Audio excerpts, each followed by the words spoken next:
Welcome, and thank you for being here. Find a comfortable position and allow yourself to settle. There is nothing you need to do right now, just this moment, this quiet time that belongs entirely to you. Let your body begin to release, your shoulders drop, your jaw relax, your breathing slow, naturally, effortlessly. For the next few hours, you're going to explore something remarkable, the body's hidden system for creating calm. A nerve you have never seen and may never have heard of that has been tending to you your entire life. The vagus nerve, the quiet cable running through the center of you, connecting brain to heart, heart to gut, gut to the deepest sense of safety you have ever felt. You don't need to concentrate, you don't need to remember, you don't even need to stay awake. Let the words wash over you like gentle waves. Your body is listening, even when you slip into sleep. So breathe, relax, and let yourself be carried into the hidden world of your own calm. Beginning now with the hidden calm switch.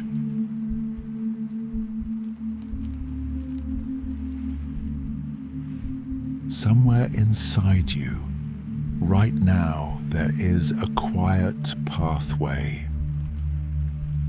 A long wandering thread, traveling from your brain all the way down, through your chest, into your belly.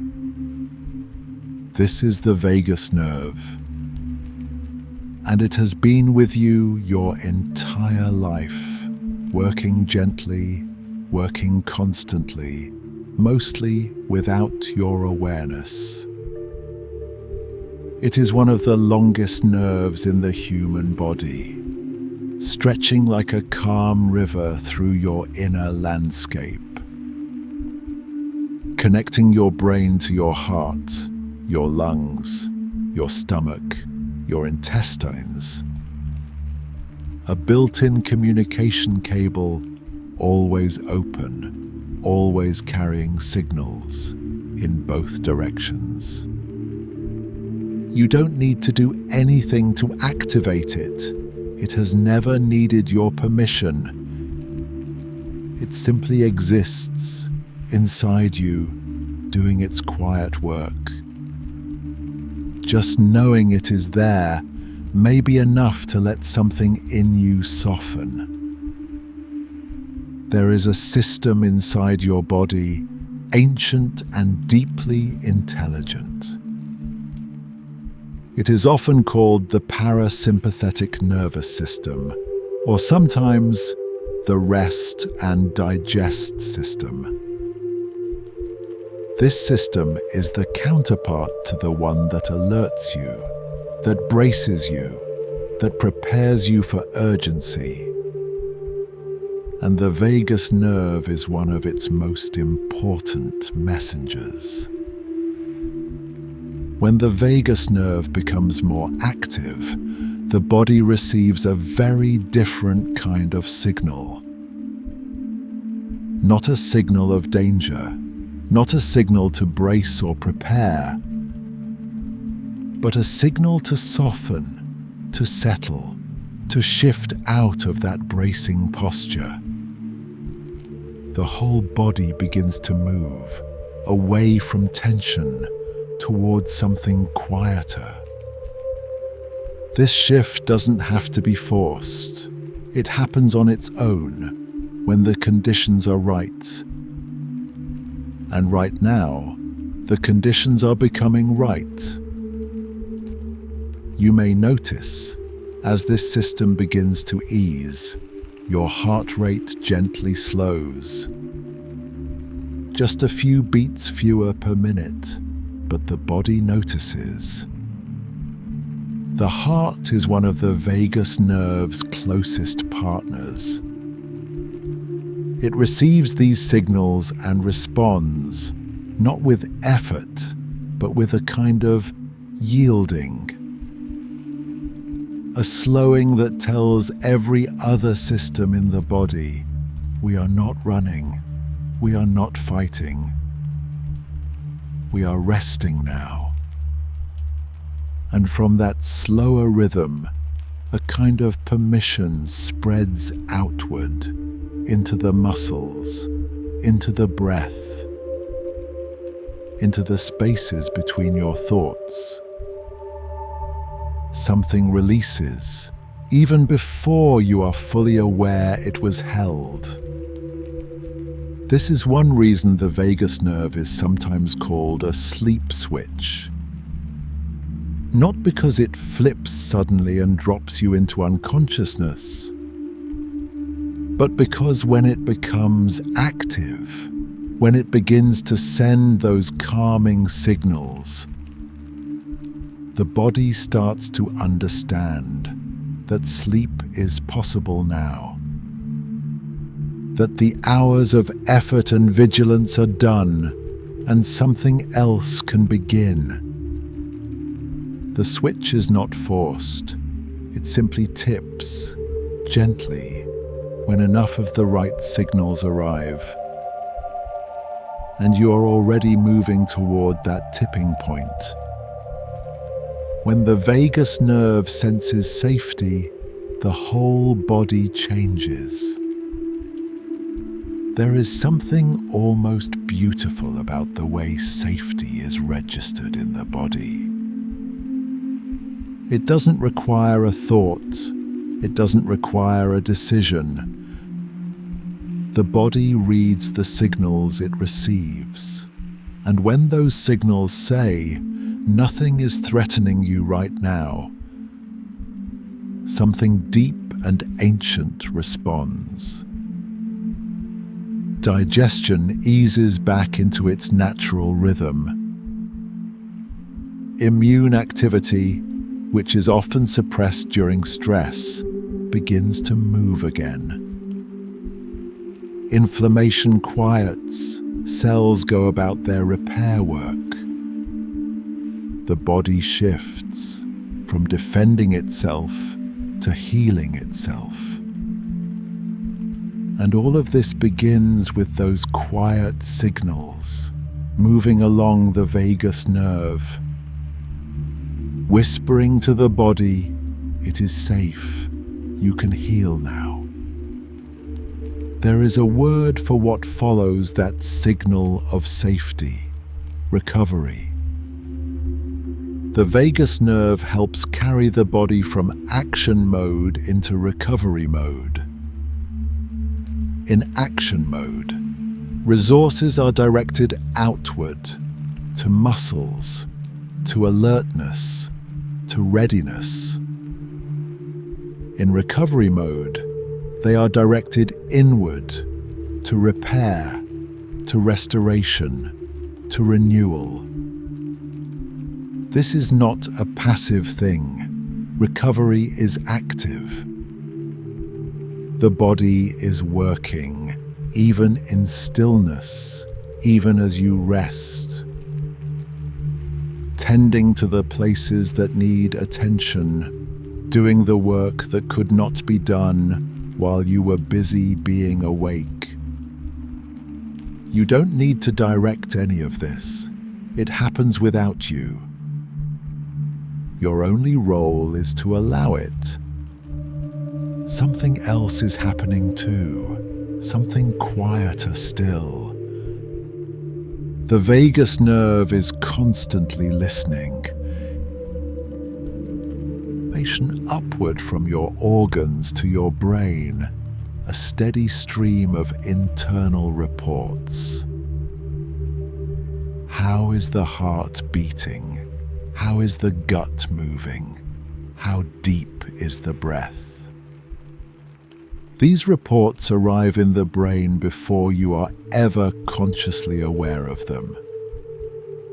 And the brain uses them to make constant adjustments,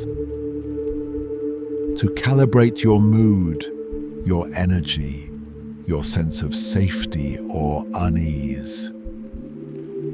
Much of what you feel as emotion, as inner weather, begins here in these unconscious signals, traveling upward along this long, quiet nerve. The body speaking to the brain in a language older than words. And those signals, those constant updates traveling between body and brain, they shape the texture of each moment. When the signals arriving at the brain say, the heart is slow, the breath is easy, the belly is soft, the brain begins to paint its picture of the world in quieter colors. There is less urgency, less watchfulness, less need to scan for what might go wrong. The whole perceptual world softens. And when the signals say the opposite, when they carry tension or irregular rhythms, the brain responds accordingly, heightening its attention, narrowing its focus. This is why the body and the mind cannot truly be separated. They are always in conversation, always shaping each other. And tonight, the conversation is turning toward rest. None of this requires your effort or oversight.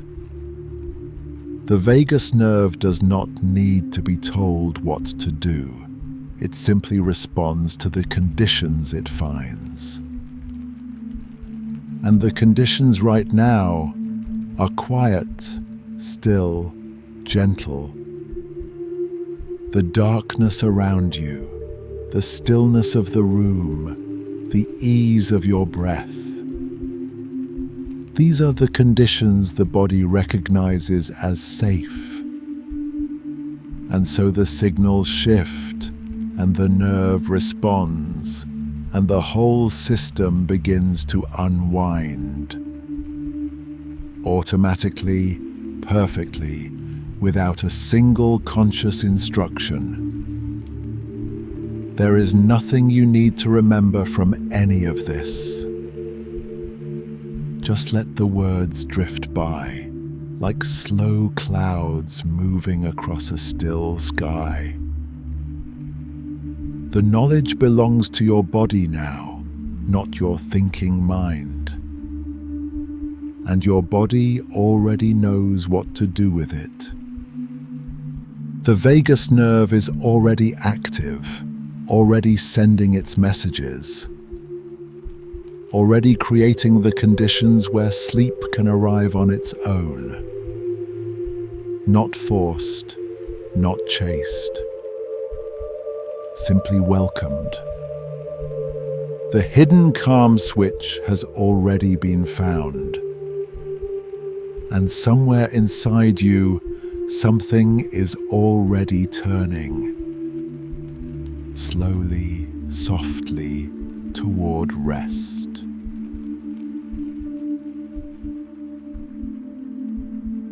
There is a road inside you.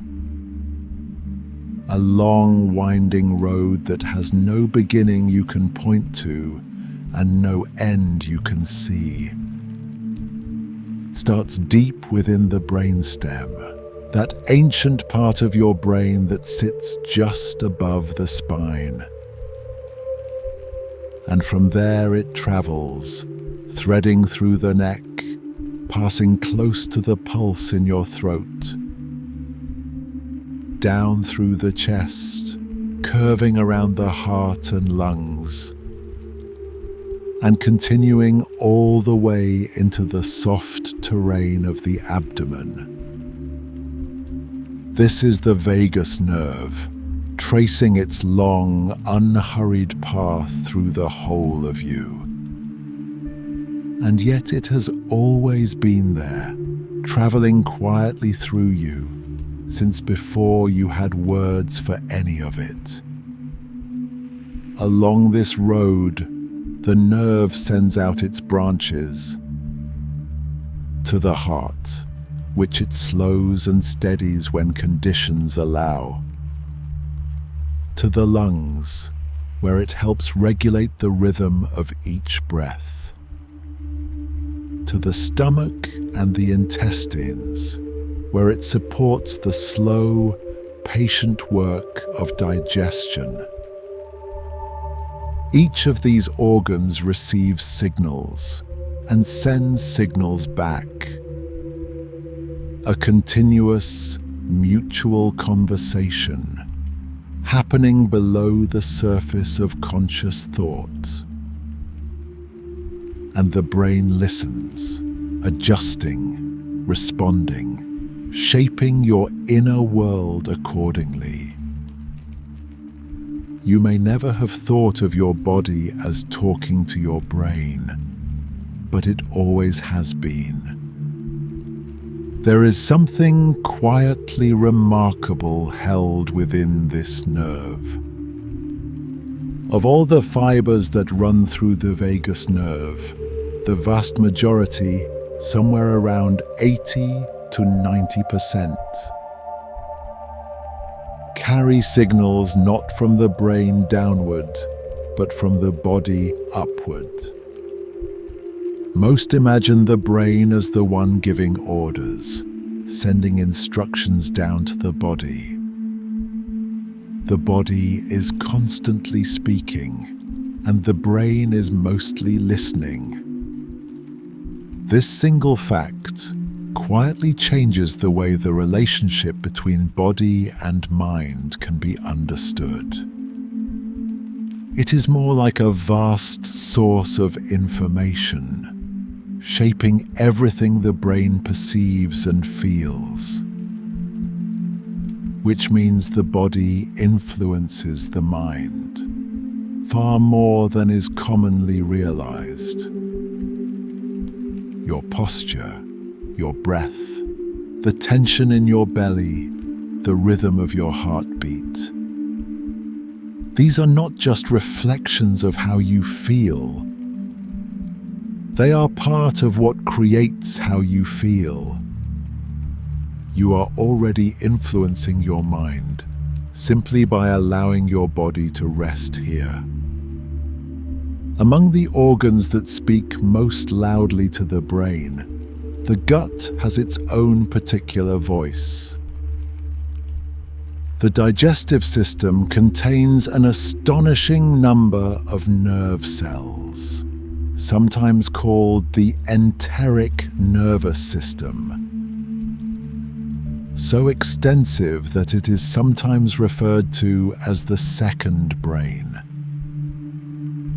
And the vagus nerve is one of its most important connections to the mind above.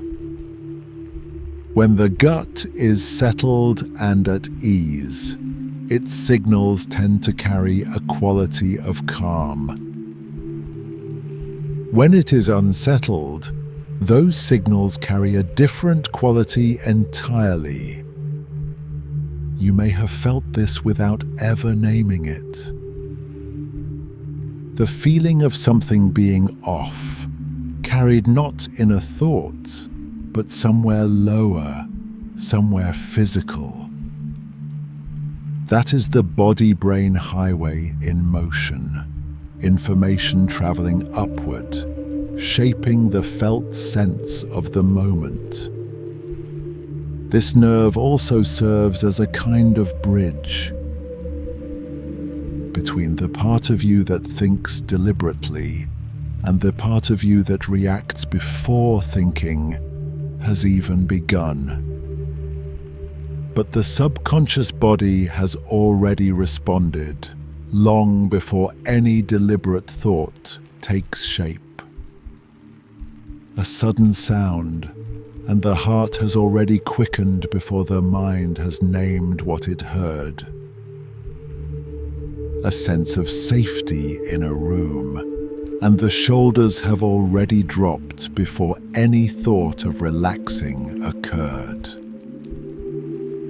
The vagus nerve carries those early, fast responses, connecting the thinking self to the reacting body, rather than two separate things happening in the same person. There is also something older in this nerve, something that carries what might be called instinct. The feeling of knowing something without knowing how you know it. What is sometimes called a gut feeling or gut instinct. These are not just figures of speech. They are descriptions of real signals rising from the body, traveling through the vagus nerve, arriving in the brain as something that feels less like a thought and more like a knowing. The body has been gathering information all day, registering subtle cues that never reached conscious awareness. And it distills all of that into something wordless, something felt rather than reasoned. This too is part of the conversation happening along this long interior road. And along this road, physical sensations are constantly being translated into something the brain can work with. Something that becomes emotion, mood, felt experience. A tightness in the chest arrives as anxiety. A softness in the belly arrives as ease. A constriction in the throat arrives as something that feels like sadness or holding back. An openness in the breath arrives as something that feels like relief, like space. And the brain translates them into what we call feelings. Right now, the signals being sent are ones of ease. And the brain is receiving them and translating them into something restful. All of this communication, this ceaseless, quiet exchange between body and brain, shapes what might be called your emotional baseline. The background hum of how you tend to feel, not in any particular dramatic moment, but in the ordinary ones. The default quality of your inner atmosphere, whether it leans toward tension or toward ease, toward vigilance or toward openness, toward contraction or toward flow. Warmth, stillness, darkness, the softness beneath you right now. These conditions are already nudging the baseline gently in a quieter direction. The highway is carrying that information upward, even now, even as you drift. There is perhaps something settling in the recognition that body and mind are not two things. They are one system, connected by this long interior road, in constant conversation. Neither in charge, neither passive, both always listening, both always speaking. The vagus nerve is one of the main pathways through which this unity is maintained. Not just linking two separate parts, but weaving them into something whole. And right now, that whole system is moving in the same direction, downward, inward, toward the deep quiet that waits on the other side of wakefulness. There is nothing you need to remember, nothing you need to hold on to from these words. Just let them pass through you, the way signals pass along that long interior road. Quiet, continuous, moving in only one direction now, toward rest.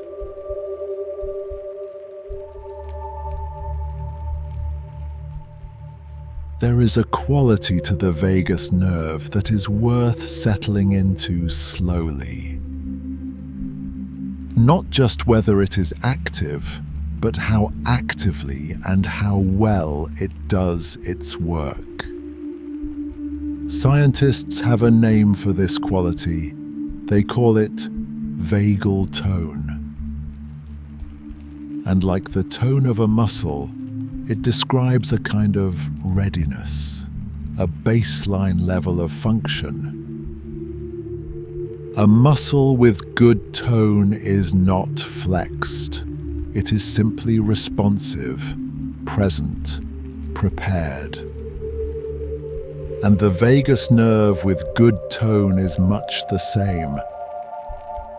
Not in a state of high activation, but available, sensitive, able to respond when the moment calls for it. Vagal tone is something you carry with you, quietly, everywhere you go, shaping the texture of each day and each night without announcing itself. When vagal tone is healthy, one of the places it shows up most clearly is in recovery. Not recovery from illness, though that too, but recovery from the ordinary stresses of living.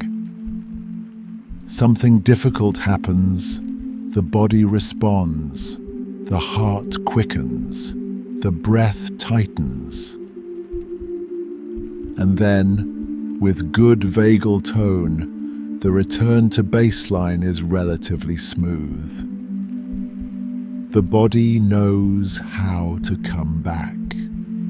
It does not linger too long in the elevated state. It rises to meet what needs meeting, and then it finds its way back down. This elasticity, this ability to stretch and then return, is one of the quieter gifts of healthy, vagal tone. And it makes a difference that ripples through the whole of a day and into the night that follows. Sleep and vagal tone are woven together in ways that are still being explored. But what is known is this: those with stronger vagal tone tend to experience sleep that is deeper, more consistent, less interrupted, more restorative. The body is able to descend into the deeper stages of sleep more readily, and to stay there long enough for the most important restoration to occur. The nervous system has found its resting place, and it does not startle easily back out of it. There is something in that, a kind of trust the body has learned, that rest is safe, that it can let go fully. And that trust is part of what good vagal tone makes possible. When vagal tone is low, the experience of anxiety becomes more familiar. Not necessarily dramatic anxiety, not always, but a low background hum of unease, a nervous system that trends toward alertness rather than ease. That reads ambiguous situations as slightly threatening, that holds tension in the body as a kind of default. This is not a personal failing. It is simply the nervous system doing what it knows how to do, working with the tools and the tone it currently has.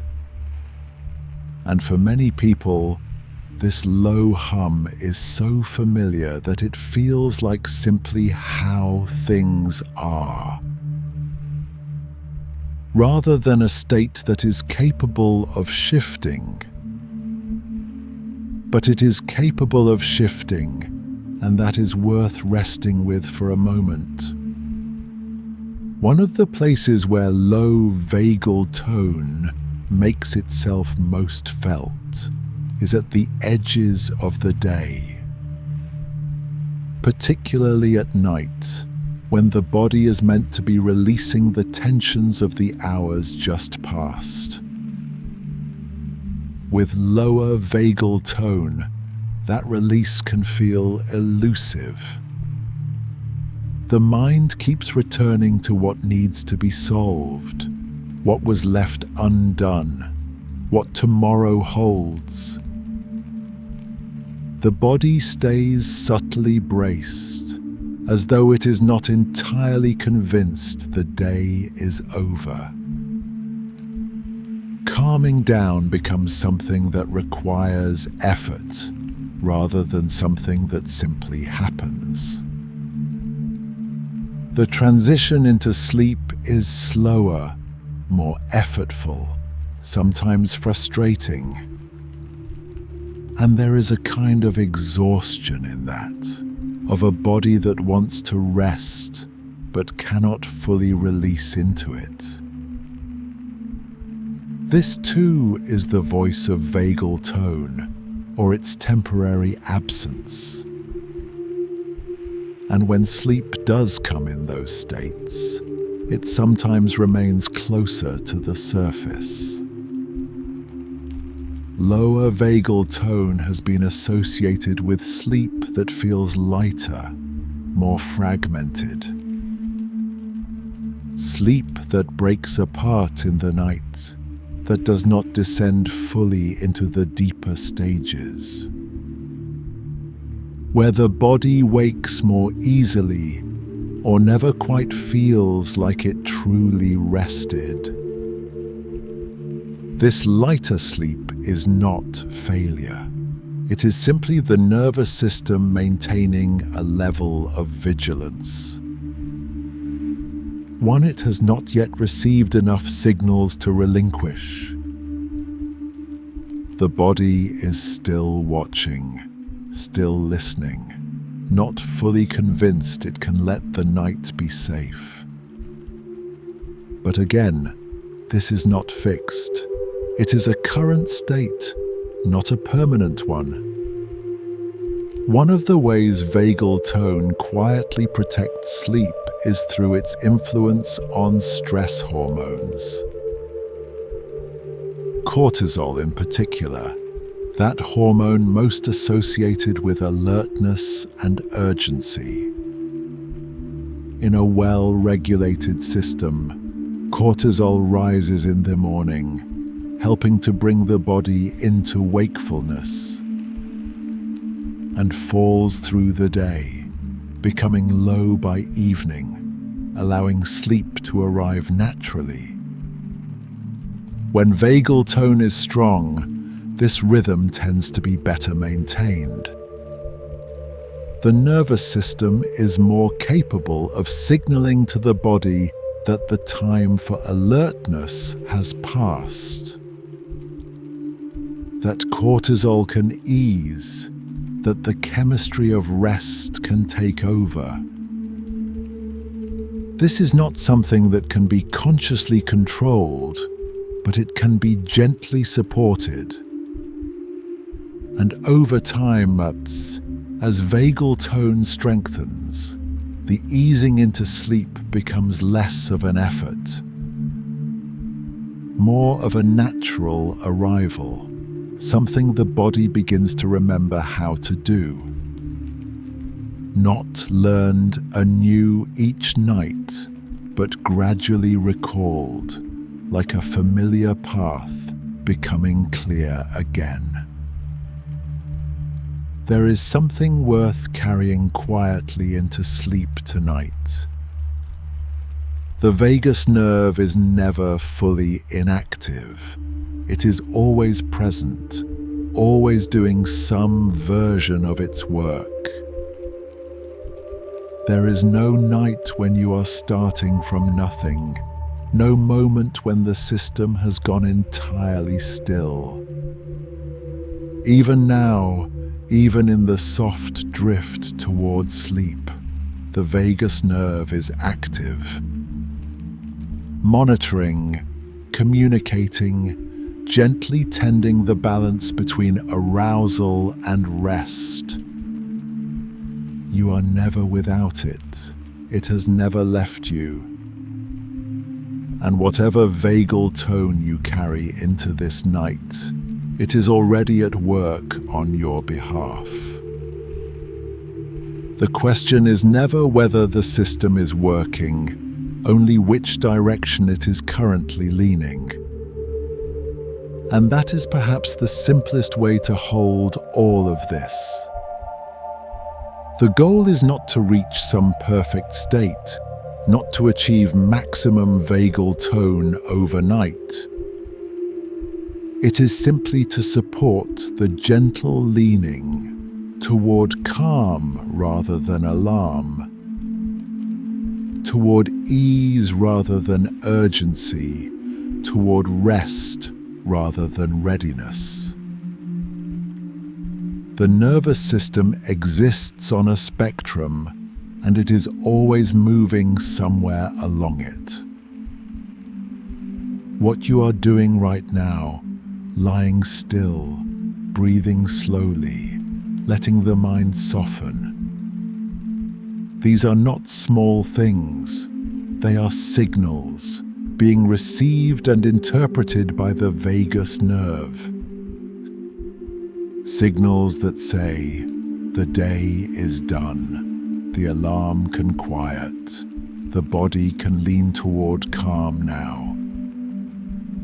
And the vagus nerve is listening. It has always been listening. There is nothing you need to force, nothing you need to achieve before sleep is permitted. Just this, the body resting, the breath slowing, the leaning already begun. Let the words continue to drift past, like clouds that require nothing from you. The calm is already here, and it is already yours.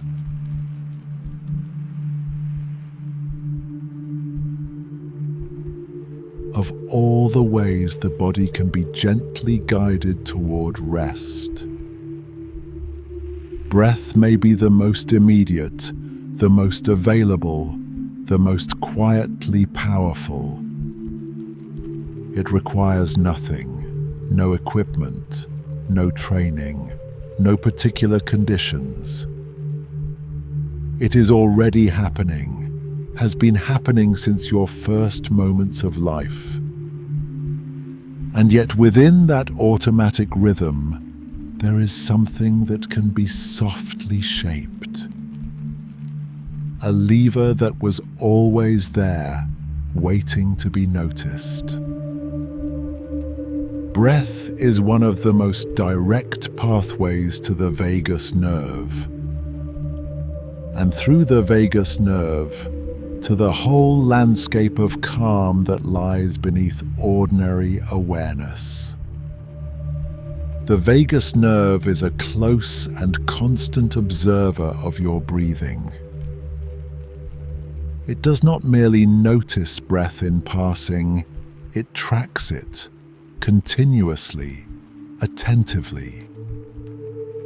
The rhythm of each inhale and exhale, the depth, the pace, the quality of the breath. All of this is registered and interpreted before any conscious awareness of breathing occurs. The nerve reads breathing the way a conductor reads a musical score. Not just noting individual notes, but sensing the whole mood of the piece and responding to that mood by adjusting the orchestra of the body accordingly. Which means the breath you are breathing right now is already being listened to. When breath slows and deepens, the vagus nerve receives a particular kind of signal. A signal that carries the quality of safety, of spaciousness, of a body not in danger. And it responds by sending calming messages outward through its long branches to the heart, to the lungs, to the gut, to the muscles holding tension in the body. Each slow breath is a small message, and the messages accumulate. Over minutes, over the course of a night, the body receives enough of them to begin to settle. Deeply, gradually, without effort or instruction. Just the breath, slow and easy, doing what it was always capable of doing. Among the most effective adjustments to the breath, the exhale carries particular weight. When the exhale is extended, made longer and slower than the inhale, the calming signal sent through the vagus nerve becomes stronger, more sustained. There is something about the exhale specifically that the nervous system associates with release, with letting go, with the completion of something, with permission to ease. You may notice this even now, without trying to change anything. Simply allowing the exhale to be a little longer than it naturally wants to be. And noticing how something in the body responds, some small yielding, some softening. The exhale is the body's natural sigh, its built-in release valve. And the vagus nerve feels every one of them. Signals spread through the body. The heart is among the first to respond. The rhythm slows. The beats become more measured, more even. And alongside the heart, the nervous system as a whole begins to quiet. The vigilance that keeps the body alert begins to ease its grip. In small increments, the system moves away from readiness and towards something more like stillness. The muscles around the eyes soften, the jaw unclenches slightly. The hands release whatever they were holding without knowing they were holding it. All of this follows from the breath and from the vagus nerve that reads it. There is a relationship between breath and heartbeat that scientists have given a name: respiratory sinus arrhythmia, which simply describes the way the heart rate naturally rises a little with each inhale and falls a little with each exhale. This is not a flaw or an irregularity. It is a sign of a well-functioning system, a sign that the vagus nerve is actively coordinating the relationship between breath and heart, keeping them in conversation, keeping them responsive to each other. This coordination is one of the ways the body maintains its balance.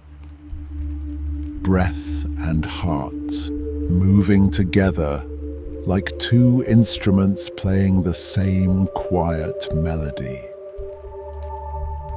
This natural variation in heart rate, the subtle rising and falling with each breath, has its own name as well: heart rate variability, often shortened to HRV. And it has become one of the most closely studied signals in the science of well-being. Because what researchers have found is that more variability, not less, tends to be the healthier sign.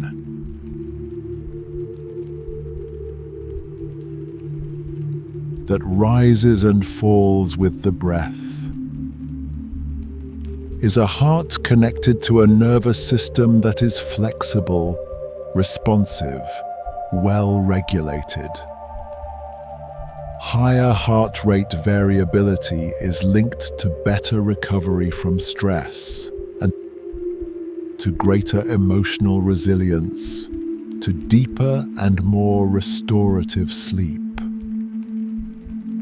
And slow, intentional breathing with a lengthened exhale is one of the most reliable ways to gently increase that variability.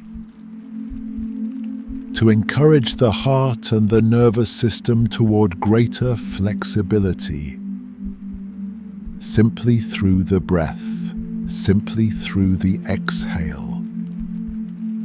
There is also the other side of this, worth noticing without judgment. When breath becomes fast and shallow, the signals the vagus nerve receives shift in quality.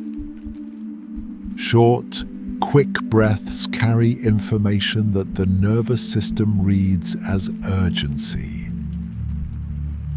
as though the body is preparing for something demanding, something that requires rapid response. Vagal activity decreases. The calming influence of the nerve steps back, and the system tilts toward alertness, toward readiness, away from rest. This is not dangerous. It is simply the body doing what it is designed to do, responding to the signals it receives with the most appropriate state it knows. But it does mean that fast, shallow breathing and deep sleep tend to pull in opposite directions. They are asking the body for different things, and the body will follow the signal it is given. Which is why what is happening in this moment matters. Not the breath of stress or urgency, but the breath of this, of lying still, of letting go. Each slow exhale is a quiet instruction, and the body is following it. There is no need to control the breath dramatically, or to count, or to concentrate. Just a gentle allowing, letting each exhale be a little fuller, a little longer. Letting the inhale arrive on its own without being pulled or forced. The breath knows what it is doing. It has always known. And the vagus nerve is there, listening to every rise and every fall, translating each one into the language of calm and sending that calm outward through the body. There is nothing else required of you right now. Just this breath, and then the next one.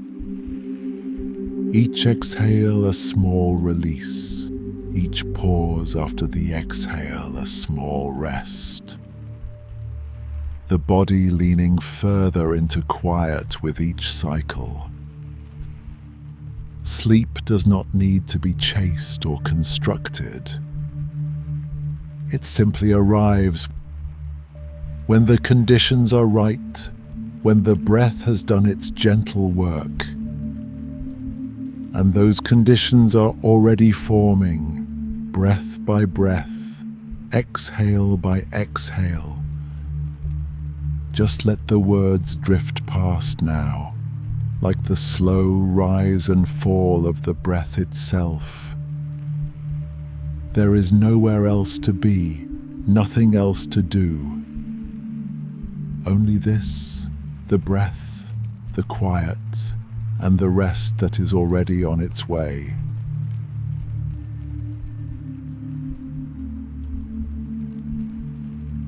There is something the nervous system does quietly and without fanfare.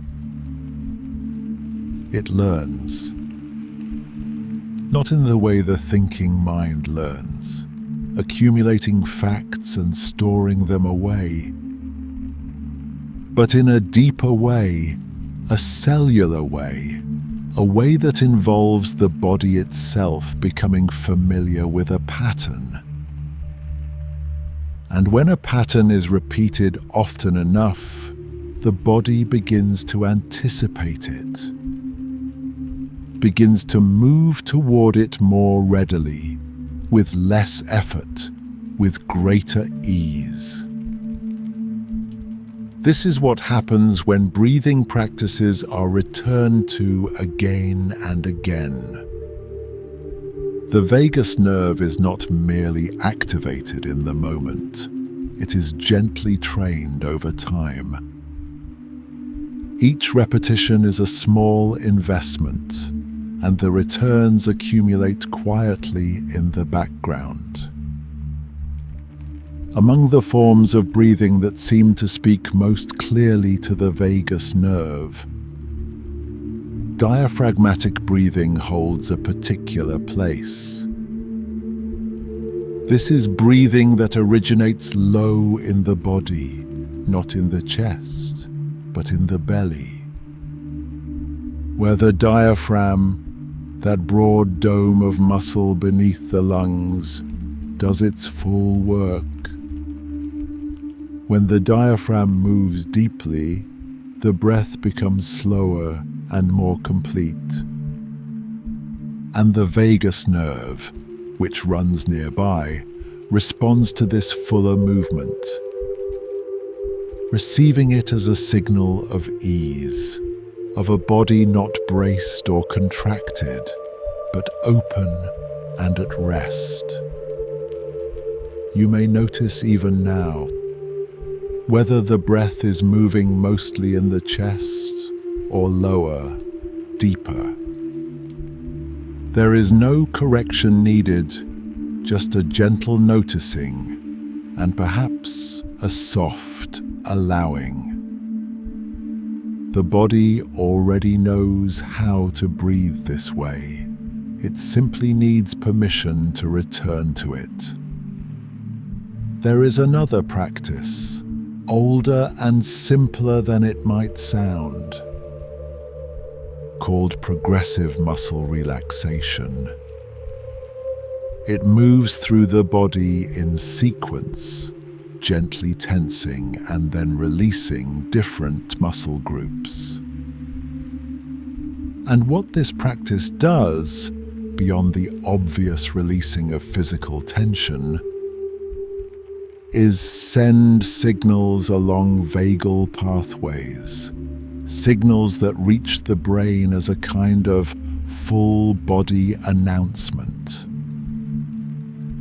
A message that travels from the muscles inward, saying, "Relax now, all of you, at once." The contrast between tension and release is part of what makes it effective. The body notices the difference, and the release feels more complete for having followed the holding. Like a breath that follows a long pause, fuller somehow, more satisfying. And those signals, traveling inward along the vagus nerve, accumulate into something the whole system feels. A settling, a permission, a whole body exhale. Yoga works through a different kind of combination. Movement and breath brought together. In a context the body comes to associate with safety. The slow, deliberate movements send proprioceptive signals, information about the body's position and ease. The coordinated breath amplifies the vagal response,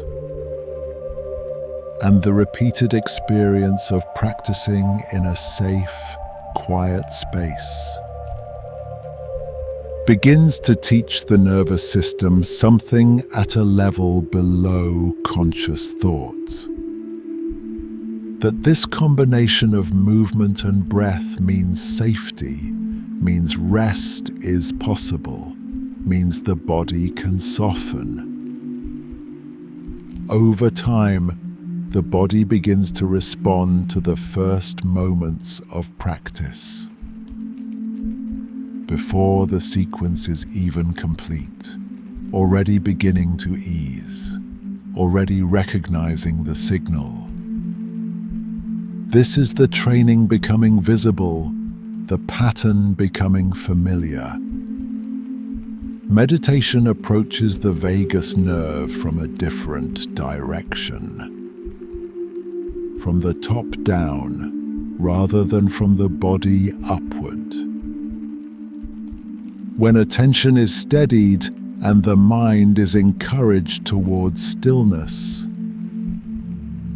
the prefrontal cortex, that part of the brain involved in calm, considered awareness, becomes more active. And it communicates downward through pathways that include the vagus nerve, sending a quieting influence into the body, reducing the reactivity of the stress response. Easing the hair trigger quality that a nervous system under strain can develop. What is particularly worth noticing about this is that these practices can shift the body toward calm, even when the thoughts have not yet quieted.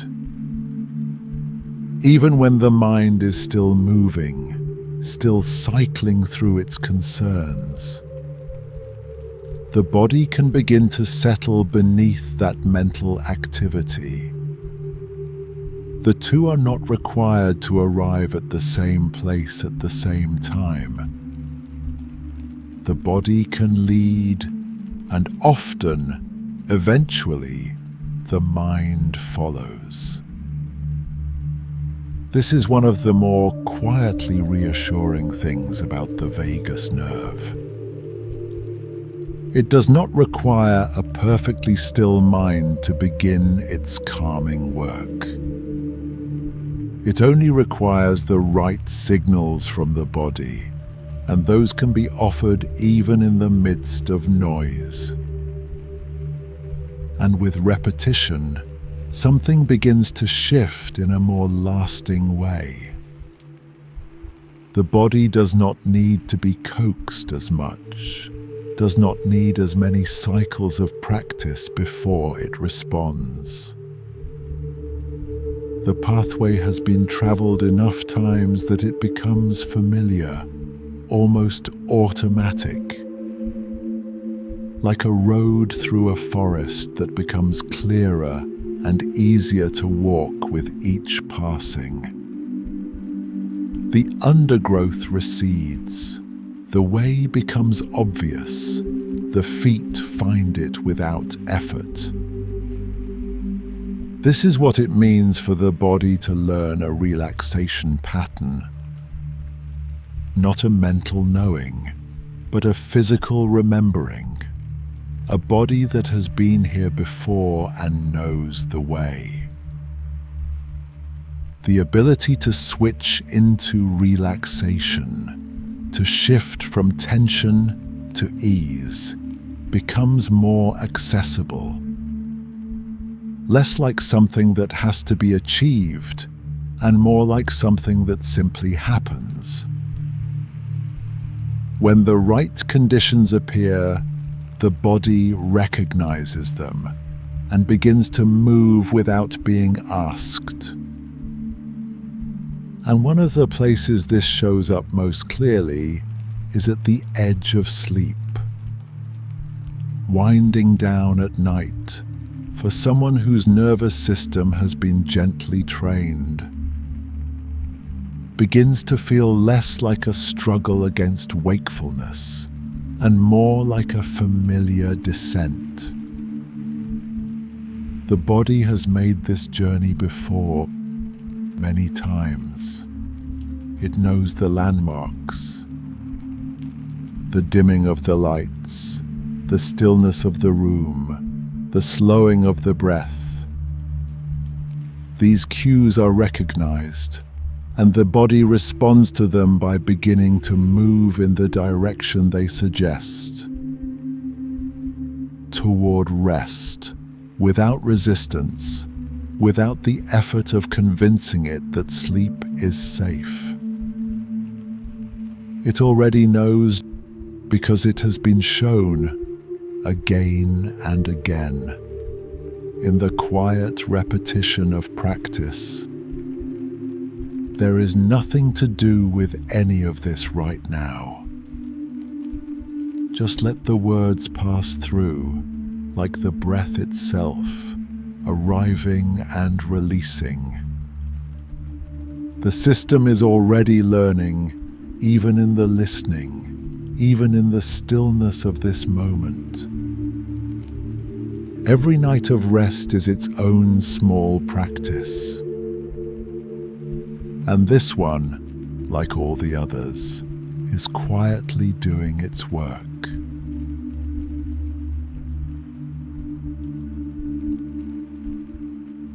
Somewhere beneath the thinking mind, beneath the chest and the heart,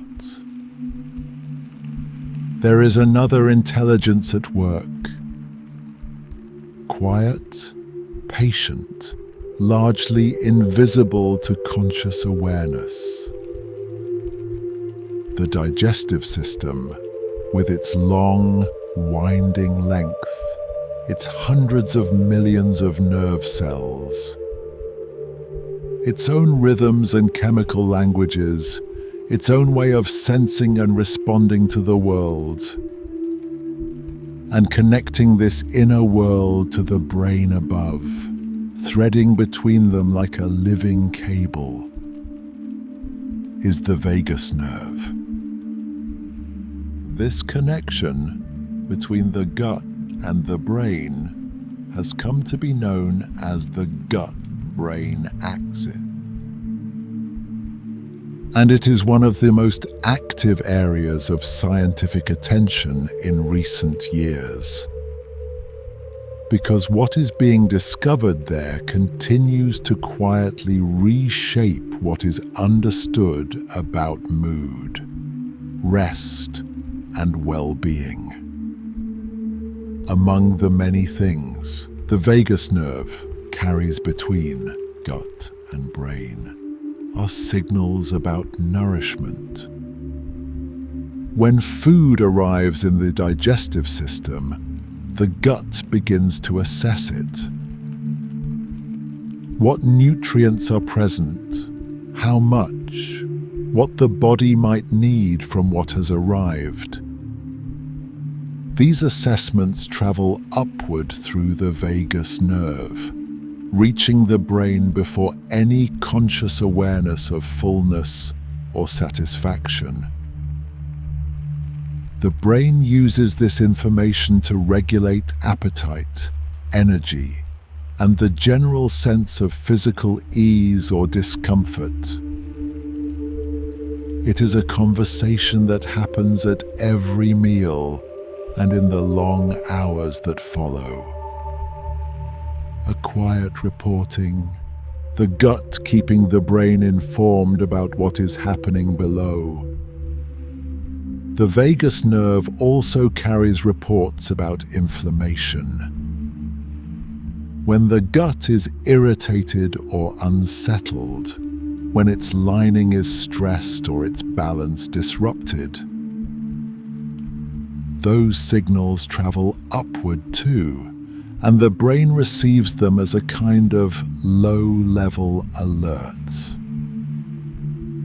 Not always specific enough to be named or located, but felt as a subtle background unease, a restlessness, a slight difficulty settling. When the gut is calm, the signals it sends carry a different quality entirely, and the brain receives those too, translating them into the felt sense of ease, of groundedness, of being okay. There is something quietly astonishing held within the gut. The trillions of microorganisms that live there, bacteria, fungi, and other microscopic inhabitants, do not merely assist with digestion, they also produce chemical compounds, some of which influence the signals that travel through the vagus nerve. Certain bacteria produce substances that encourage calmer, more stable vagal signaling. Others, when they proliferate beyond their natural balance, may produce signals that trend toward agitation. The community of organisms in the gut, its diversity and balance, plays a role in the quality of the conversation happening between gut and brain. And through that conversation, in the texture of mood, anxiety, and the capacity for rest. The gut and the brain are more intertwined than they appear from the outside. This is part of why gut health and emotional well-being so often seem to move together. Why periods of digestive difficulty so frequently coincide with periods of low mood or increased anxiety. And why a gut that is settled and well supported tends to accompany a mind that is more stable, more resilient. These are not coincidences. They are conversations carried along the vagus nerve in both directions. The digestive system also has its own relationship with the cycles of wakefulness and sleep. It quiets at night, its activity slowing, its movements becoming more gentle and less frequent. And in doing so, it sends signals upward that contribute to the overall shift toward rest. When digestion is easy and settled, this quieting happens naturally, smoothly. And the signals the brain receives from below support the movement into sleep. When the gut is unsettled, active, or inflamed, those nighttime signals can carry a different quality. One that keeps the brain slightly more alert than the hour calls for. Slightly more watchful, slightly less willing to release into the depth of rest. The gut, in this way, quietly shapes how sleepy or alert the body feels as night deepens. The name second brain is not merely poetic. The enteric nervous system, which governs the digestive tract, contains roughly as many neurons as the spinal cord. It can sense, process, and respond to its environment with a sophistication that surprised researchers when it was first understood. It does not think in the way the brain thinks. It does not deliberate or reason. But it perceives, and it communicates, and it has a profound influence on the world above it. And the vagus nerve is the primary road between these two centers of intelligence. The main channel through which the second brain speaks to the first. And the first responds back in a continuous loop of mutual influence. When the signals traveling through this channel are healthy and stable, when the gut is communicating ease and the brain is receiving those signals clearly, something in the emotional landscape steadies. Not dramatically, not overnight, but gradually, like a room that slowly fills with softer light.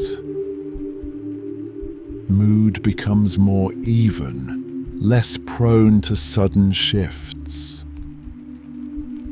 Anxiety loses some of its grip, not because anything external has changed, but because the signals arriving from below are no longer quietly amplifying unease. This emotional steadiness, when it becomes more consistent, begins to change the nights too. A nervous system that is less reactive during the day carries less residual tension into the evening. The body arrives at night with less to unwind, less to process before sleep becomes possible. And over time, this ease at the edges of the day begins to shape the sleep itself. Deeper, more continuous, more genuinely restorative. The gut, the nerve, the brain, all moving together toward the same quiet destination. There is nothing to do with any of this now, nothing to monitor or manage. Just the awareness, soft and passing, that the body is a deeply connected system, that its parts are in constant conversation, tending to each other, and that right now, in the stillness of this moment, that conversation is turning toward rest. Let the words drift past like the slow signals traveling their quiet interior roads. The second brain is settling, and the first one, is beginning to follow.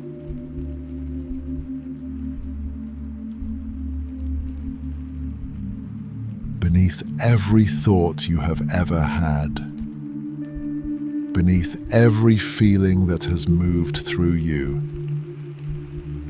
there is a system running continuously in the background, managing the body's relationship with the world without consulting the thinking mind.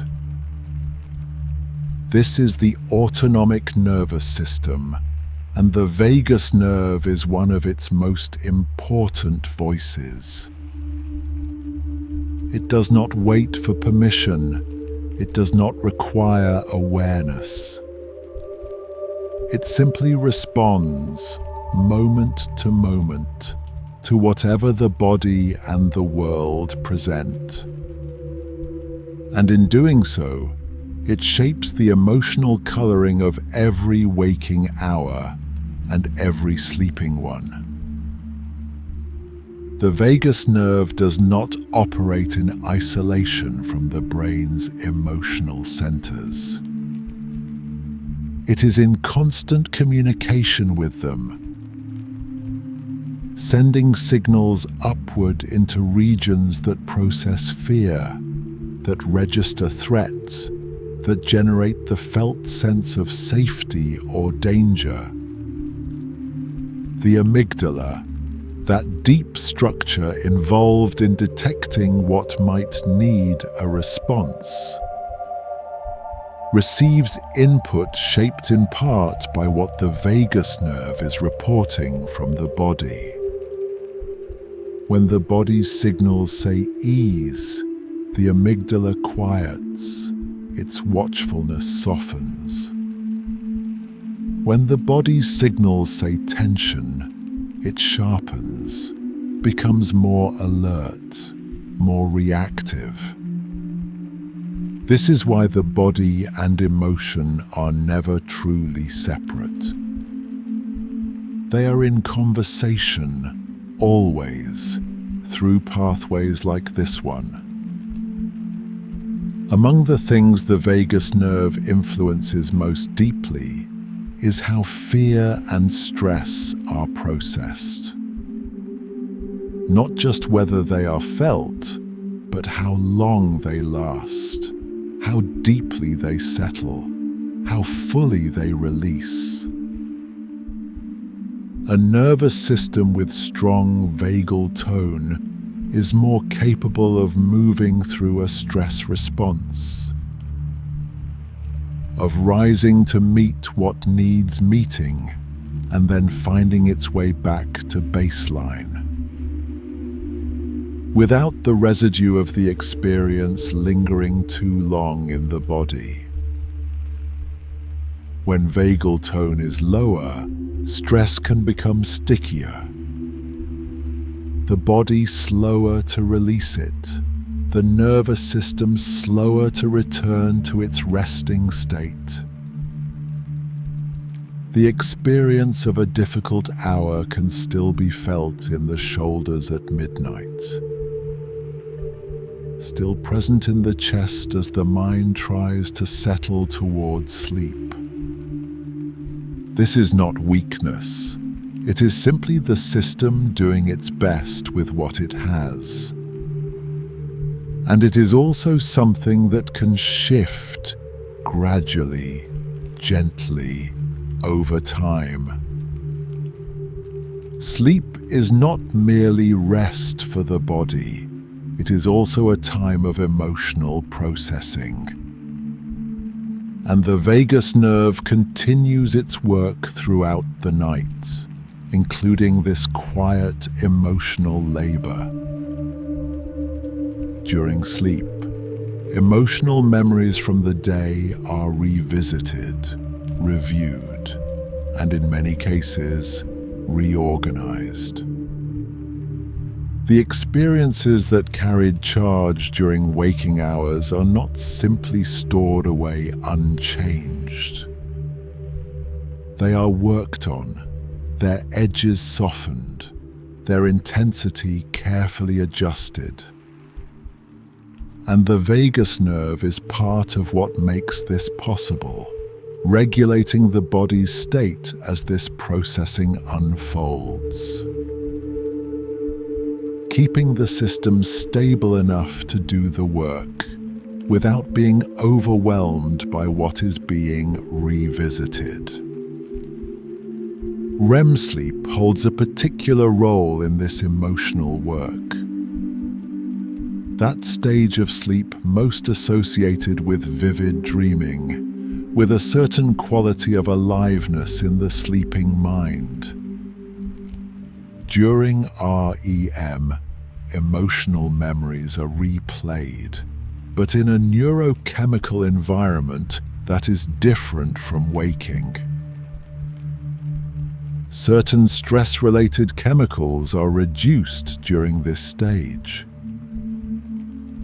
And this reduction allows the emotional content of a memory to be experienced without the full weight of its original charge. Over repeated cycles of REM sleep, the intensity of difficult experiences tends to soften.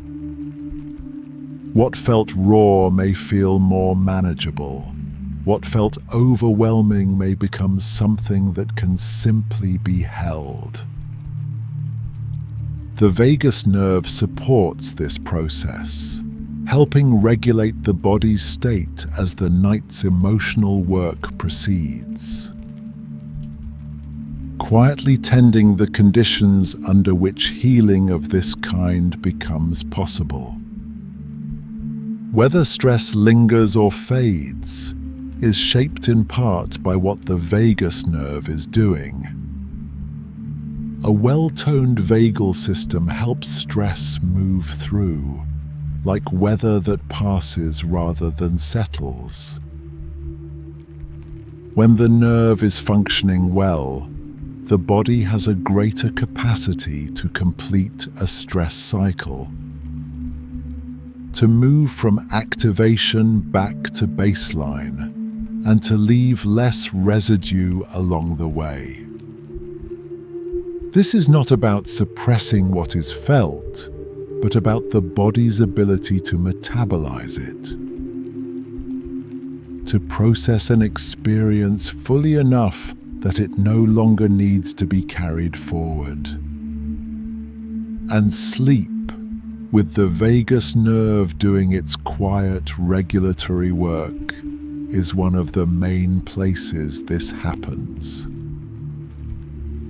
Each night is an opportunity for the stress of the day to become a little lighter. The signals the body sends upward through the vagus nerve do more than regulate emotion in the moment. They also contribute to something deeper, something more foundational. A subconscious sense of whether the world is safe or threatening, whether the body can relax or must stay alert. When the signals arriving at the brain are consistently calm, consistently steady, the deeper layers of the nervous system begin to absorb that consistency, to build a background assumption of safety, not as a thought, but as a felt orientation toward the world. A sense that things are, at a very basic level, okay. And this subconscious security does not announce itself. It simply changes the quality of ordinary moments, making them feel a little easier, a little less in need of monitoring, a little more possible to simply inhabit.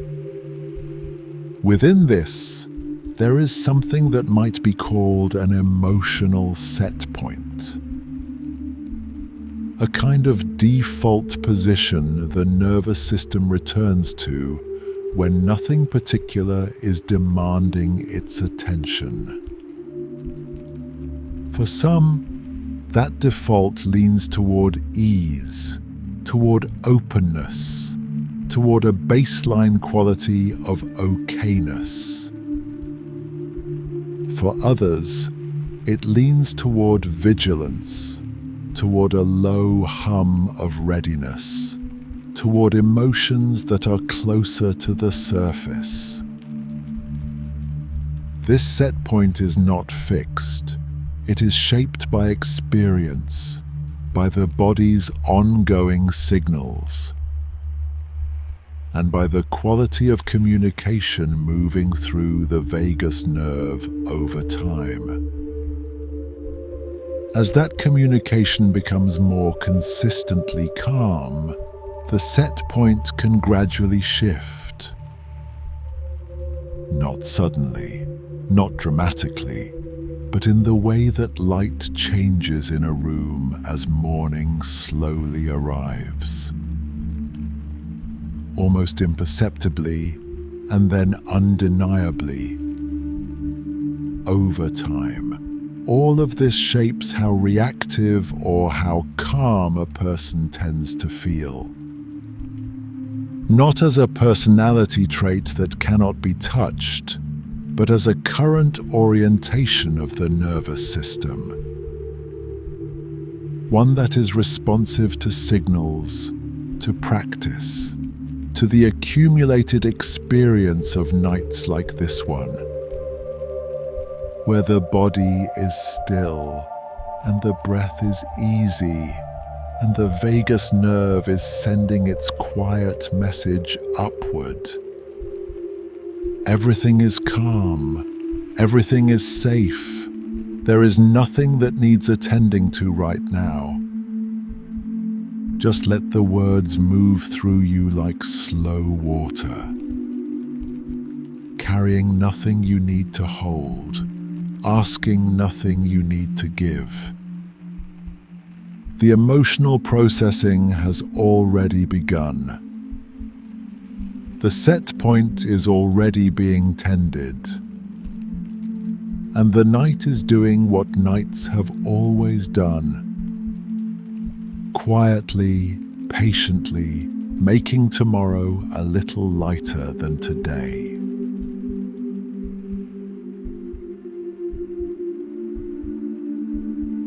There is a tide inside the body. A slow, reliable movement that begins long before sleep arrives. And like all tides, it does not need to be commanded or coaxed. It simply comes, following rhythms older than memory, older than language. As the light fades and the day recedes, the vagus nerve begins to shift, its activity gradually increasing, its influence over the body quietly deepening. This is not something that has to be initiated. It is already written into the body's daily rhythm. A natural preparation. The system moving toward rest before rest has even fully arrived. And tonight, that tide is already rising, already moving through you, even now. As vagal activity increases, the body receives an invitation to shift states. From the outward orientation of daytime, the alertness, the readiness, the engagement with the world, towards something turned inward, slower, more concerned with tending to itself than with responding to anything outside.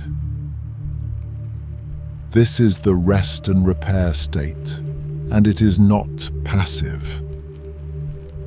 The body in this state is deeply active, just active in a different direction. attending to what could not be attended to while the day was demanding attention. Restoring, replenishing, quietly setting things right. This shift is one of the most important things the body does in any given 24 hours. And it begins quietly and reliably with the vagus nerve. First things to change as vagal activity increases, the heart begins to slow. Not suddenly, not dramatically, but in small, gradual decrements. A few fewer beats per minute, then a few more, the rhythm becoming more measured, more even. And alongside this, blood pressure begins to ease downward. The vessels that carry blood through the body release their tension slightly. Flow to become gentler, less pressured, more like a slow river than a driven current. These changes are felt, even if they are not consciously noticed, as a heaviness in the limbs, a softening behind the eyes, a sense that the body is becoming less interested in holding itself upright. The body agreeing with the night, saying yes, this direction, this slowing, this is right. Something else shifts as nighttime vagal activity increases. The digestive system, which quiets during times of stress and alertness, begins to stir. Digestion is one of the activities most supported by parasympathetic activity, by the rest and digest state. And as the vagus nerve increases its influence, the gut responds, becoming more engaged in its slow, patient work.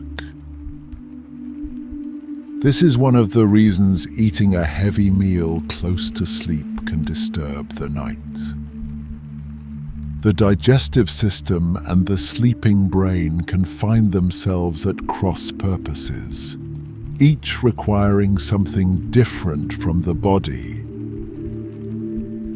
But when digestion is well-timed and gentle, this increased gut activity is simply part of the body tending to itself. Another aspect of the inward turn, the body using the quiet hours for its own maintenance. Doing what it could not do while the world was still asking things of it. When vagal tone is strong, the descent into the deeper stages of sleep becomes more accessible. The nervous system is able to release its hold on wakefulness more completely, to move past the lighter stages, past the threshold where sounds and sensations still register, into the profound quiet of slow wave sleep, where the most restorative processes unfold. This depth is not guaranteed by simply lying down and closing the eyes. It requires a nervous system willing to fully let go, willing to release its watchfulness, to trust the darkness, to surrender the held readiness of the day. And that willingness is supported, in large part, by the calming presence of the vagus nerve, signaling at every level of the body that the night is safe and depth is possible. Not only does vagal tone support the depth of sleep, it also supports its continuity. The ability to move through the night's natural cycles without surfacing fully into wakefulness. Sleep naturally involves many cycles, and at the transitions between them, there are moments of lightness. Brief windows where the nervous system is closer to waking than to deep rest. With strong vagal tone, these transitions tend to pass smoothly, the body moving through them without fully waking, continuing its descent back into the next cycle, undisturbed, uninterrupted. The night remaining whole, continuous, deeply restoring. Each cycle completing its work before the next one begins. The architecture of the night held intact by this quiet, underlying support. When vagal activity is low, the experience of sleep changes considerably. The nervous system remains closer to the surface, more easily disturbed, more prone to surfacing. This is one of the threads that connects low vagal tone to insomnia. Not always a difficulty falling asleep, but sometimes a difficulty staying there. A night that fragments, that breaks apart in the small hours, that never fully settles into depth. The body waking at sounds that a more deeply resting system would sleep through entirely, or surfacing into partial wakefulness at each cycle transition, unable to descend again with ease. Lying in the dark with a mind that has reactivated before the body was ready for it. There is a particular exhaustion that comes from nights like that. Not the clean tiredness of having rested deeply, but the grey fatigue of a body that tried to rest and could not quite arrive there. This fragmentation interrupts the work the night is trying to do. And that work, when allowed to proceed uninterrupted, is considerable. Because while the body sleeps, with the vagus nerve supporting the whole of it, the immune system becomes more active. Certain immune cells increase their activity during sleep, patrolling more widely, responding more effectively. Inflammatory processes that were elevated during the day begin to resolve. Tissues that sustained the small damages of daily living begin their repair. Cells that need replenishing are replenished. Systems that need recalibrating find their balance again. The vagus nerve supports much of this, its anti-inflammatory signaling helping to create the conditions in which repair can proceed. Without the interference of the stress responses that characterize the waking hours. It is as though the maintenance crew arrives only after the building has emptied for the night. Moving through every corridor, tending to every system, doing the work that cannot be done while the day is in session. This is what makes sleep genuinely restorative, not simply a pause in activity, but an active period of healing, of renewal, of the body doing for itself what the day does not allow. And the vagus nerve is threaded through all of it, supporting the depth, the continuity, the immune activity, the cellular repair, making the night into something more than rest, making it into restoration, into the slow, invisible rebuilding of a body that tomorrow will rise and meet the world again. There is nothing to do with any of this now. The tide has already come in. The shift has already begun. The heart is already slowing. The blood is already moving more gently. The body already turning inward, already beginning its quiet and faithful work. Just let the words become part of the darkness. Let them drift past like slow currents moving beneath still water. The night knows what it is doing, and so does the body that is already so gently letting go.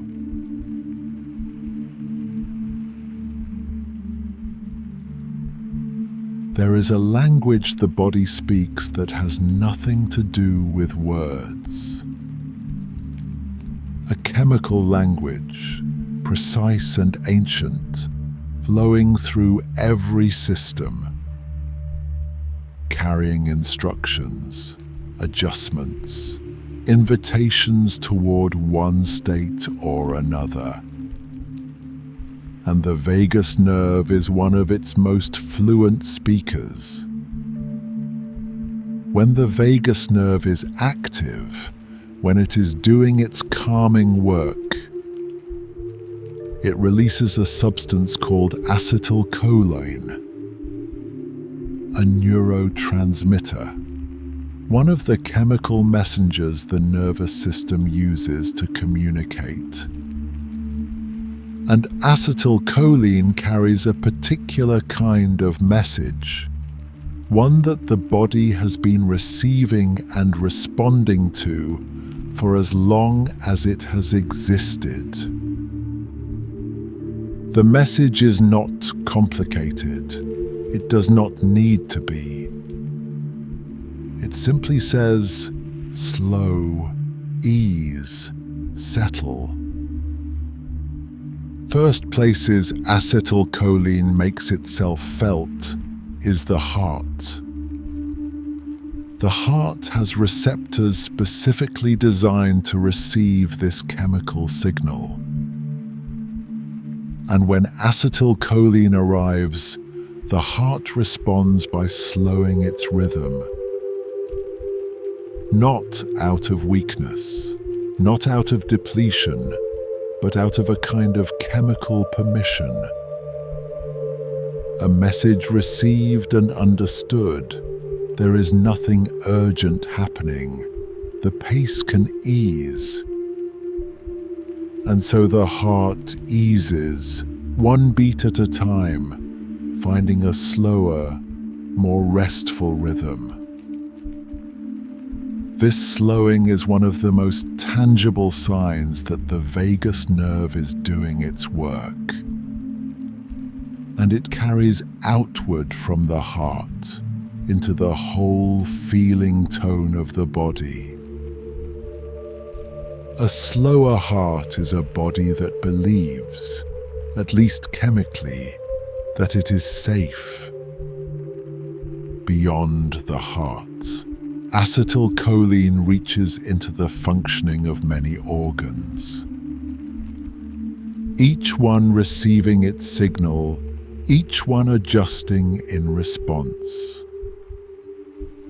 None of this requires conscious direction. None of it asks anything of the thinking mind.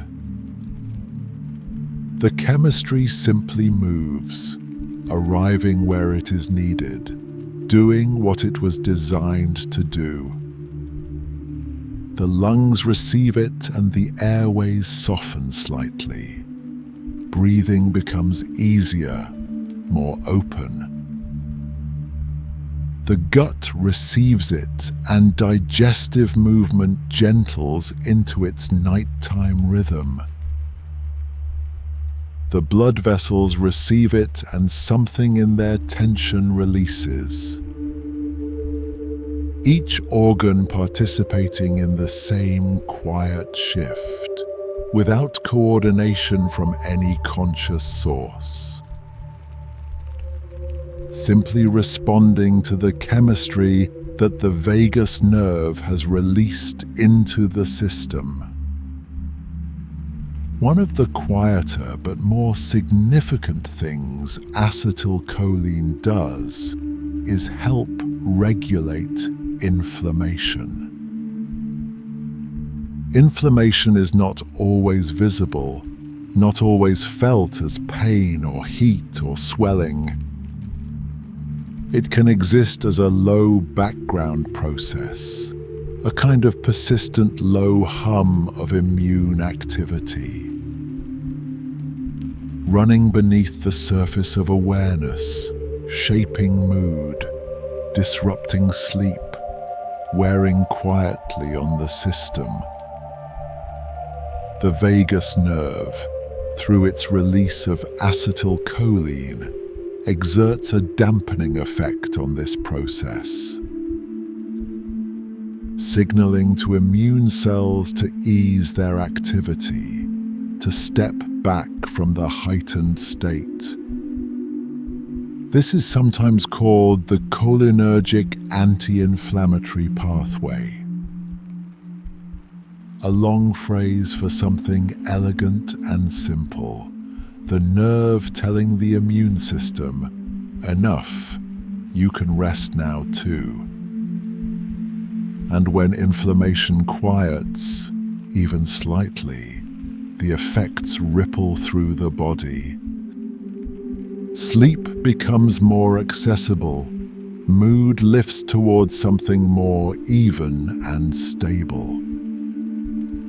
The background noise of a body running too hot begins to ease, creating conditions where rest is not just possible, but genuinely restorative. The breath, too, is touched by this chemistry. Acetylcholine influences the depth and rhythm of breathing, encouraging it towards something slower and fuller.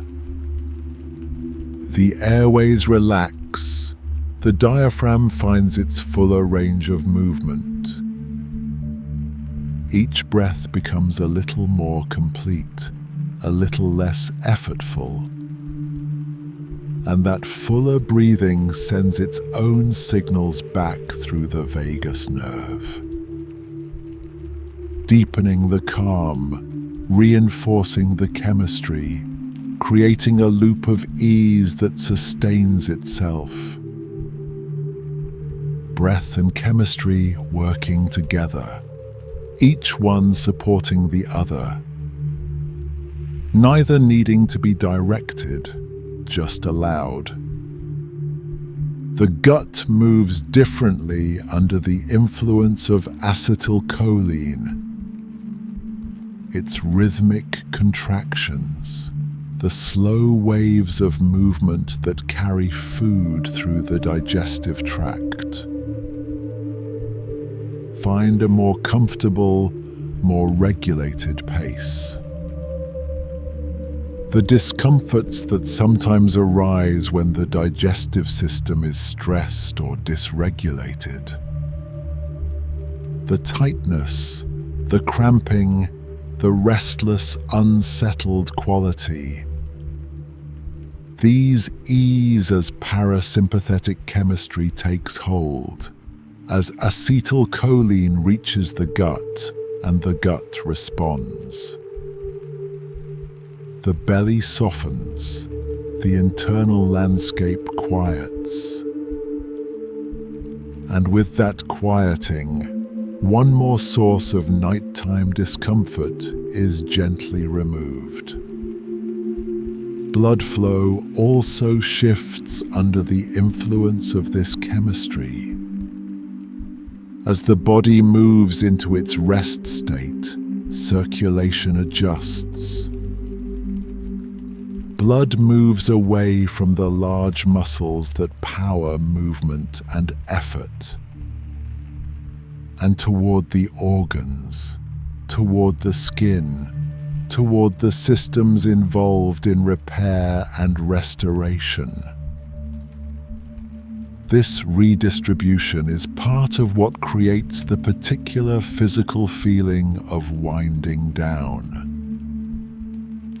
The limbs becoming heavy, the surface of the skin warming slightly as blood arrives closer to the surface. And with this shift in blood flow, body temperature begins its own gentle descent. Core temperature drops slightly as the night deepens. A change orchestrated in part by vagal chemistry. And this cooling is one of the body's clearest signals to the brain that sleep should begin.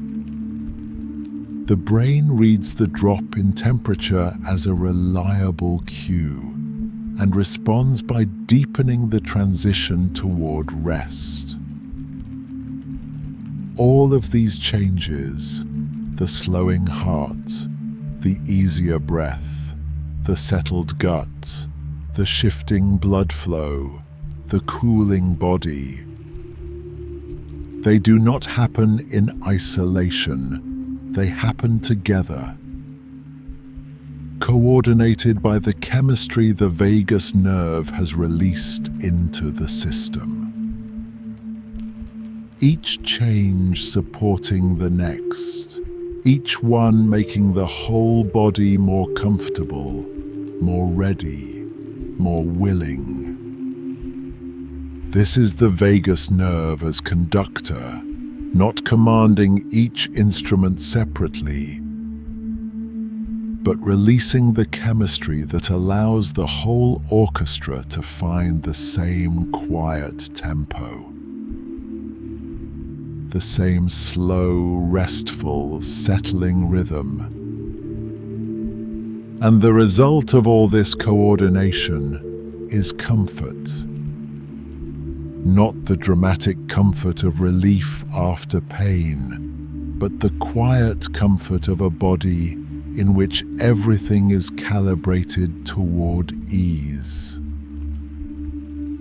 Where no system is working against any other, where the chemistry is aligned, the signals coherent, the direction clear. This is what it feels like when the body is genuinely preparing for sleep. Not fighting toward it, not collapsing into it from exhaustion, but moving toward it with the smooth coherence of a system that knows exactly where it is going. You may notice some of these things right now, without looking for them. A heaviness that has settled into the body, a breath that has become quieter than it was. A warmth in the hands or the face, a softness behind the eyes. These are the signs of chemistry doing its work, of the vagus nerve tending the system, of acetylcholine moving through the body like a slow tide of permission, reaching every organ, releasing every held tension, coordinating everything toward one destination. There is nothing you need to add to this, nothing you need to manage or direct. The chemistry is already in motion, the coordination already underway. Just let the words drift past now, like molecules moving through still water. Quiet, purposeful, already arriving exactly where they need to be. The calm is not coming. It is already here, already inside you, already doing what it has always known how to do.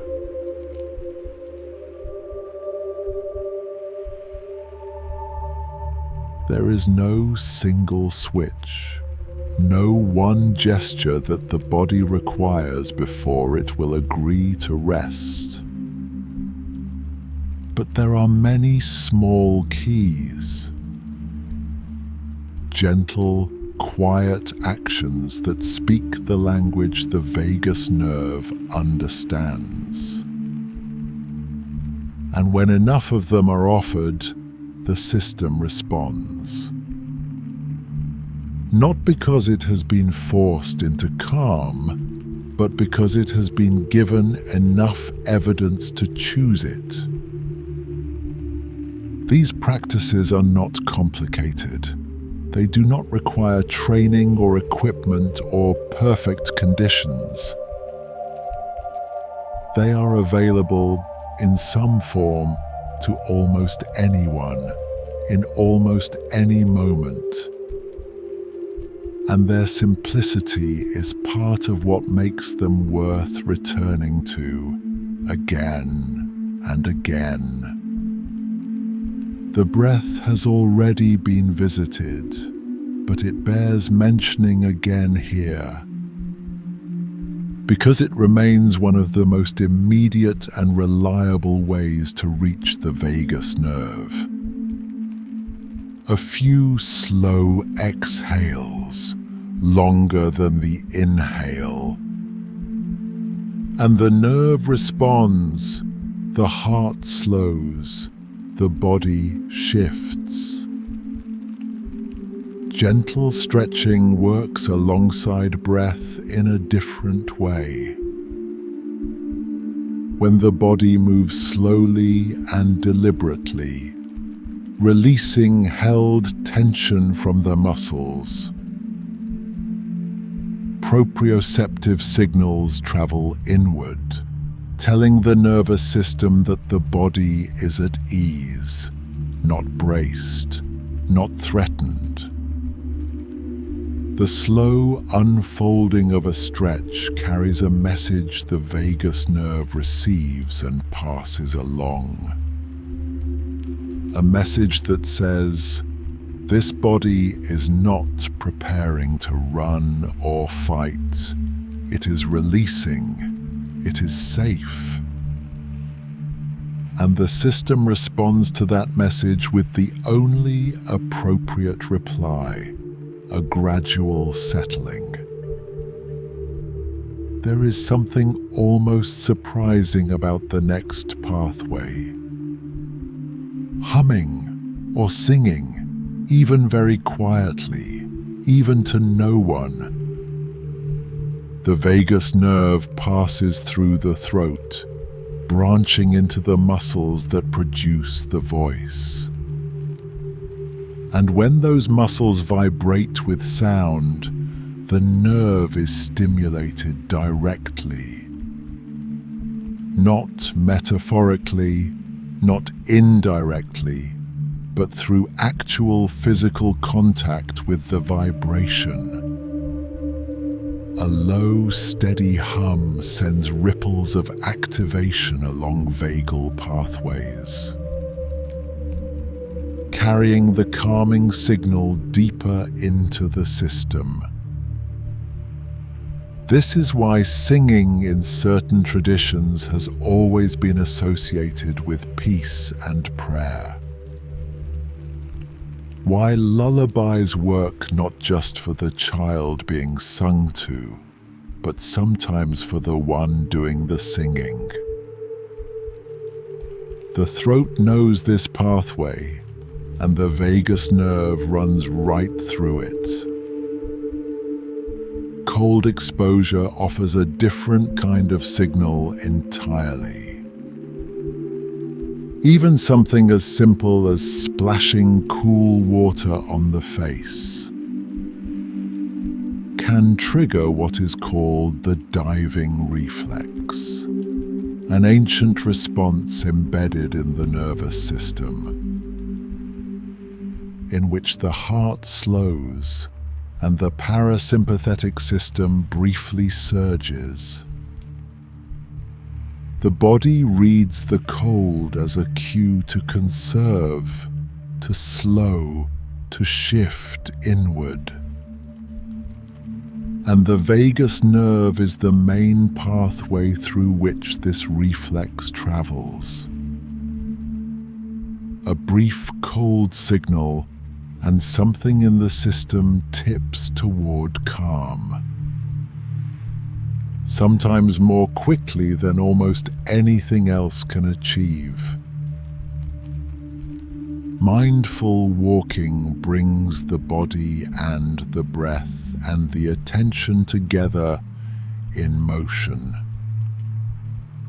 Not the walking of purpose or urgency, not the walking of somewhere to be, but slow walking, where the feet are felt against the ground, where the breath moves with the pace, where attention rests in the body rather than in the thinking mind.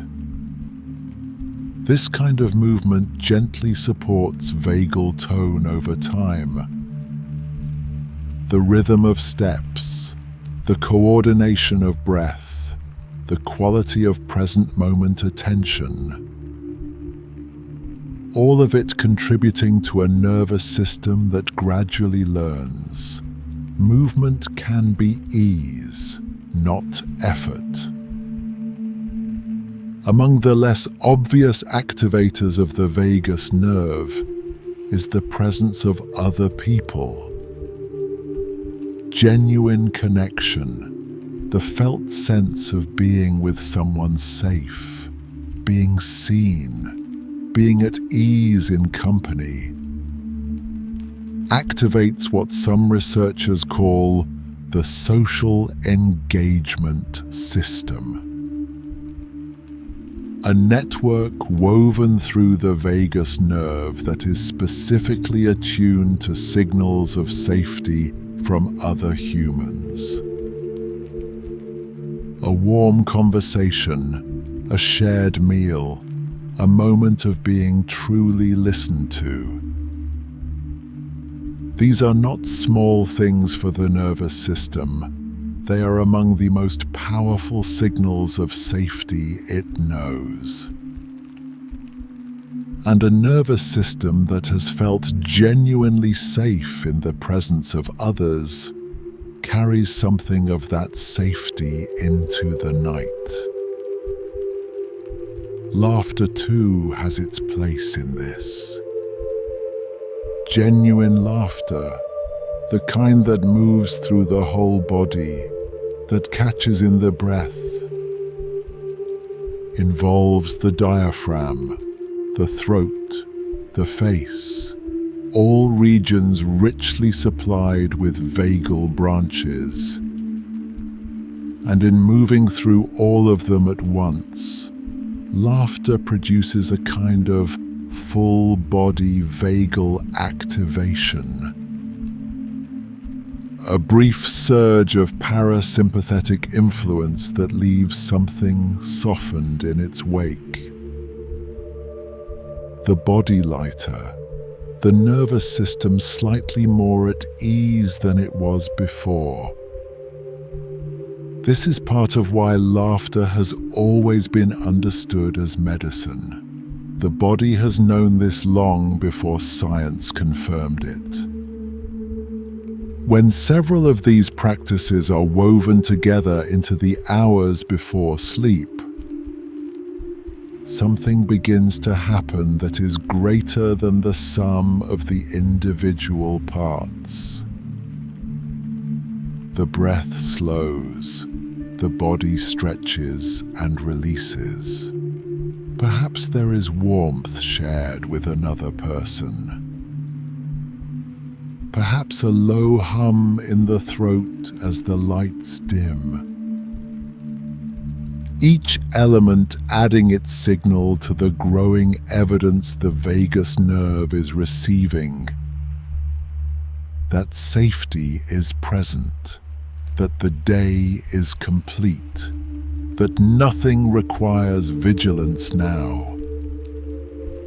A bedtime ritual is not merely routine, it is a conversation with the nervous system.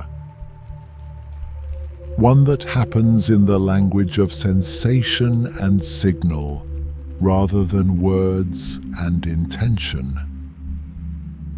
And the nervous system listens to that language far more readily than it listens to the thinking mind. Telling it to calm down rarely works. Showing it that it is safe almost always does. And with consistency, these conversations accumulate into something lasting. The nervous system begins to recognize the pattern, to anticipate what follows, to begin its shift toward rest even before the ritual is complete. Because it has learned through repetition, through the patient accumulation of evenings like this one, that when these signals arrive, sleep is what comes next. Training is perhaps too effortful a word for what this is. It is more like remembering, the nervous system being gently reminded of something it always knew how to do. And at the center of all of it, beneath every practice and every signal, is one essential condition: safety. When the vagus nerve senses that the body is safe, truly safe, not just told it is safe, but shown it through chemistry and sensation and signal, something releases, not with effort, not with intention, but naturally, the way a held breath releases when the moment of tension has passed. The body simply lets go. And in that letting go, sleep arrives, not summoned, not constructed, but welcomed, the way all natural things are welcomed, by simply making room for them. Right now, in this stillness, in this darkness, in this slow and easy breath, the vagus nerve is receiving its evidence, and the body is already beginning to do what bodies do when they finally believe they are safe. It is letting go, softly, completely, and without any need for your help at all.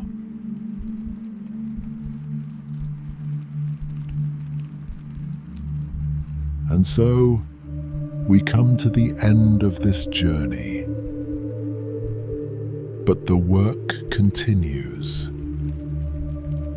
Even as these words fade, your body carries on, settling, restoring, tending quietly to itself. You've traveled tonight through the hidden world of the vagus nerve. How a single nerve connects brain to heart, gut to mind, body to the deepest sense of calm. How the signals moving through you right now are already creating the conditions for rest. But you don't need to hold on to any of this. Let it all go. Let the knowledge drift into the background, where it can do its quiet work. Your only task now is to rest, to sink deeper into sleep, to trust the process that's already unfolding. Each breath slower, softer. Each thought fading, dissolving. There's nothing to do, nowhere to go. Just this peaceful darkness, this gentle surrender. Your vagus nerve knows what to do. It's been doing this your entire life. And tonight, it continues. So rest now. Let go completely and sleep. Deep, restorative, and deeply safe sleep. Good night.